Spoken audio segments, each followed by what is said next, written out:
Assalamualaikum warahmatullahi wabarakatuh. Perkenalkan, nama saya Rahmasari dari kelas A1 dengan NIM 23101161620008.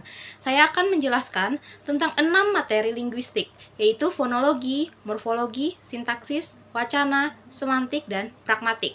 Yang pertama adalah fonologi. Fonologi merupakan bagian dari ilmu bahasa yang mengkaji bunyi. Menurut hierarki satuan bunyi yang menjadi objek studinya, fonologi dibedakan menjadi fonetik dan fonemik. Fonetik adalah cabani studi fonologi yang mempelajari bunyi bahasa tanpa memperhatikan apakah bunyi-bunyi tersebut mempunyai fungsi sebagai pembeda makna. Atau kemudian ada fonemik adalah cabang studi fonologi yang mempelajari bunyi bahasa dengan memperhatikan fungsi bunyi tersebut sebagai pembeda makna.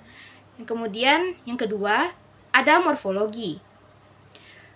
Morfologi berarti ilmu yang mempelajari tentang bentuk. Satuan-satuan morfologi adalah sebagai berikut. Yang pertama ada morfem atau akar atau afiks. Kedua ada kata. Menurut Haier, morfem adalah satuan gramatikal terkecil yang mempunyai makna. Artinya, morfem tidak bisa dipecah lagi. Kalaupun bisa dipecah, ia tidak akan memiliki makna. Haier mengklarifikasikan kata menjadi kelas terbuka dan kelas tertutup.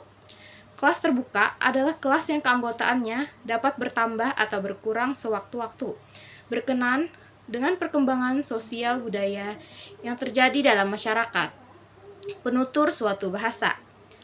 Kemudian, kelas tertutup adalah kelas yang keanggotaannya terbatas dan tidak tampak kemungkinan untuk bertambah atau berkurang. Ketiga, ada sintaksis, merupakan ilmu yang mempelajari tentang tata bahasa. Sintaksis juga dapat dikatakan sebagai tata bahasa yang membahas hubungan antar kata dalam tuturan. Kata sebagai satuan sintaksis adalah sebagai satuan terkecil dalam sintaksis. Kata berperan sebagai pengisi fungsi sintaksis, penanda kategori sintaksis, dan perangkai dalam penyatuan satuan-satuan atau bagian-bagian dari satuan sintaksis. Kata sebagai pengisi satuan sintaksis harus dibedakan adanya dua macam kata, yaitu kata penuh dan kata tugas. Fungsi sintaksis adalah hubungan antara unsur-unsur bahasa dilihat dari sudut pandang penyajinya dalam ujaran atau klausa. Kemudian ada yang keempat, pengertian wacana. Wacana adalah satuan bahasa yang lengkap yang terbesar di atas kalimat atau klausa dengan koherensi dan kohesi tinggi yang berkesinambungan, yang mampu mempunyai awal dan akhir yang nyata, sehingga wacana dapat diarahkan ke satu tujuan bahasa atau mengacu sejenis kenyataan yang dibentuk dari kalimat atau kalimat-kalimat yang memenuhi persyaratan. Gramatikal persyaratan, gramatikal dalam wacana dapat dipenuhi kalau dalam wacana itu sudah terbina yang disebut kekohesian, yaitu adanya keserasian hubungan antara unsur-unsur yang ada dalam wacana tersebut. Kohesi adalah keserasian hubungan antara unsur yang satu dengan unsur yang lain dalam wacana sehingga tercipta pengertian yang apik atau koheren. Seperti contohnya yaitu Dika dan Nita pergi ke toko buku. Dia ingin membeli kamus bahasa Jepang yang baru. Wacana itu tentu saja tidak kohesif, sebab kata ganti dia tidak mengacu kepada siapa, kepada Dika ataupun kepada Nita, ataukah kepada keduanya. Kalau kepada keduanya, tentu kata ganti yang harus dipakai juga bukan dia, melainkan mereka. Oleh karena itu, dapat disimpulkan, wacana itu tidak koherens. Kelima, ada semantik. Semantik merupakan salah satu cabang ilmu linguistik yang mempelajari makna bahasa secara sistematik. Apa maknanya? Bagaimana makna itu disusun? Perubahan makna, latar belakang perubahan makna, hubungan perubahan makna dengan struktur bahasa, dan bagaimana makna itu diungkapkan. Dalam bahasa, yang pertama ada makna leksikal, gramatikal, dan kontekstual. Kedua, ada denotatif dan konotatif. Ketiga, konseptual dan asosiatif. Keempat, fakta dan istilah. Kelima, ada idiom dan peribahasa.